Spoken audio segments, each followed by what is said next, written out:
Hello viewers, আজ আমি নিয়ে এসেছি আরেকটি নতুন ভিডিও, মায়াপুরের ভিডিও। ইন্ডিয়ার যে মায়াপুর ভিডিও নিয়ে এসেছি। আমি বাংলাদেশ থেকে মায়াপুর গিয়েছিলাম, সেই ভিডিও দেখাচ্ছি। আপনারা এখন দেখছেন মায়াপুরের যে নতুন সমাধি মন্দিরটি, প্রভুপাদের সমাধি মন্দির। নতুন মন্দিরটি অত্যন্ত সুন্দর কারুকার্য, মন্দিরের যে কালার কম্বিনেশন অত্যন্ত সুন্দর। পুরো মন্দিরটি সাদার মধ্যে লাল দেওয়া হয়েছে, খুবই সুন্দর মন্দির। তো বাংলাদেশ থেকে আমরা যেভাবে মায়াপুর গিয়েছিলাম সেই এটা পথটি একটু আপনাদেরকে বলি। বাংলাদেশ থেকে আমরা প্রথমে গিয়েছিলাম কলকাতা বিমানে, কলকাতা থেকে ট্রেনে করে নবদ্বীপ স্টেশনে গিয়েছিলাম। কলকাতা থেকে নবদ্বীপ স্টেশন যাওয়ার পর সেখান থেকে আবার আমাদের টোটো বলি আমরা বাংলাদেশে, আমরা যেগুলোকে বলে অটো, তাদের দেশে সেগুলোকে বলে টোটো। এই টোটো দিয়ে আমরা গিয়েছিলাম নদীর ফেরিঘাট থেকে ফেরিতে করে নদী পার হয়ে পরে গিয়েছিলাম মায়াপুর। সে মায়াপুর যে নতুন মন্দিরটি, যদিও এখনো সম্পূর্ণ মন্দিরের কাজ শেষ হয়নি, অত্যন্ত সুন্দর যে সমাধি মন্দিরটি, অত্যন্ত সুন্দর মন্দির। দেখুন আপনারা, আমরা আস্তে আস্তে দেখছি।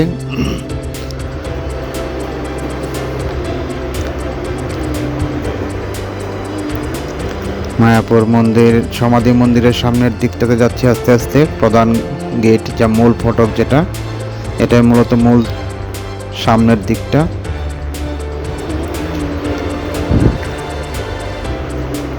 আমরা আস্তে আস্তে এই হলো পুরোপুরি সামনের দিকে চলে এসেছি।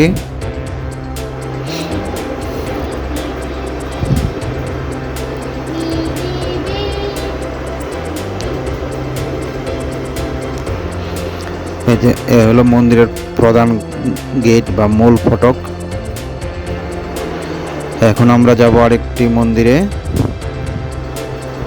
মন্দিরের ভিতরে যে বিভিন্ন ভবন রয়েছে, আবাসিক ভবন, তার মধ্যে এটি একটি ভবন, গীতা ভবন।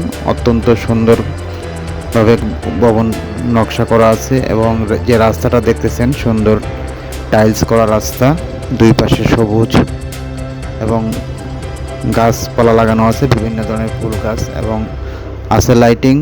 অত্যন্ত সুন্দর মনোরম পরিবেশ।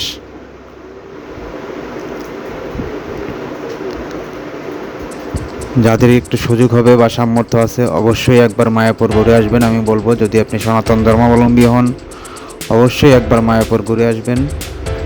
মায়াপুর যে মূল ইস্কন মন্দিরটি অত্যন্ত সুন্দর, সাজানো গোছানো, এবং সকল ক্ষেত্রে রয়েছে কঠিন ডিসিপ্লিন, কোনো ইনডিসিপ্লিন এখানে পাবেন না। এবং মন্দিরের ভিতরে যে ব্যাটারির গাড়িগুলি বা টোটো গাড়িগুলি চলে, মন্দিরের প্রভুরা এগুলি পরিচালনা করেন।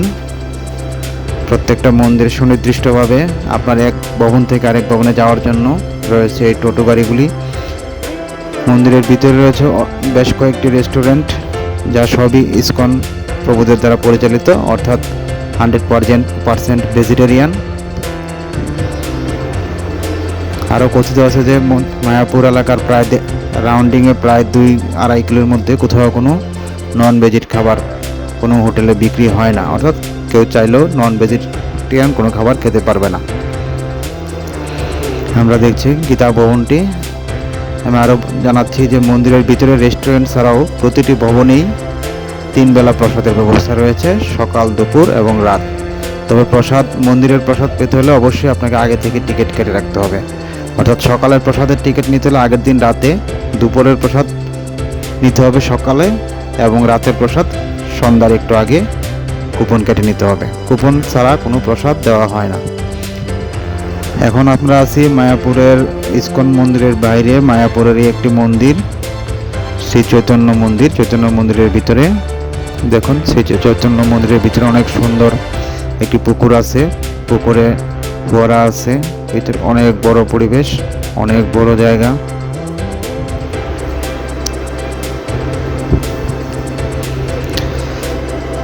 আস্তে আস্তে আমরা ফোয়ারার সামনে যাচ্ছি।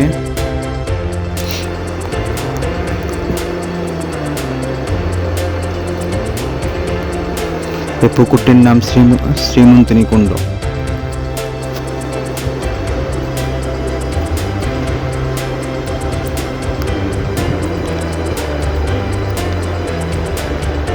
যে ফোয়ারাটি,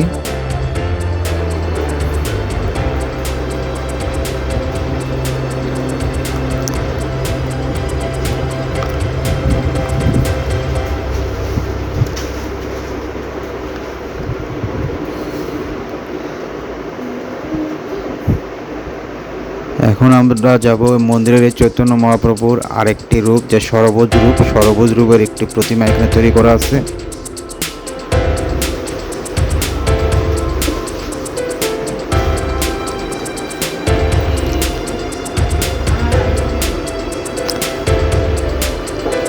আমরা আস্তে আস্তে সরবজ মন্দিরের ভিতরে প্রবেশ করছি।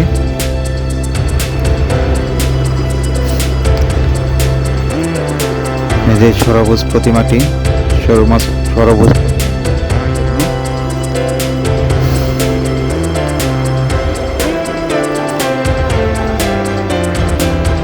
আপনারা দেখতে থাকুন। আমার ভিডিওটি ভালো লাগলে আমার চ্যানেলটি অবশ্যই সাবস্ক্রাইব করবেন এবং ভিডিওটিতে একটি লাইক দিবেন। আপনাদের একটি সাবস্ক্রাইব আমাকে অনেক অনুপ্রাণিত করবে।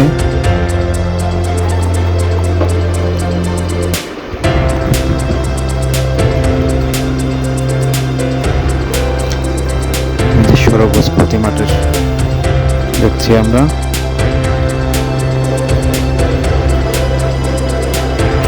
এখন আমরা আসছি মূল মন্দিরের সামনে একটি ছোট ফোয়ারা আছে, সেই ফোয়ারাটাই আমরা দেখছি।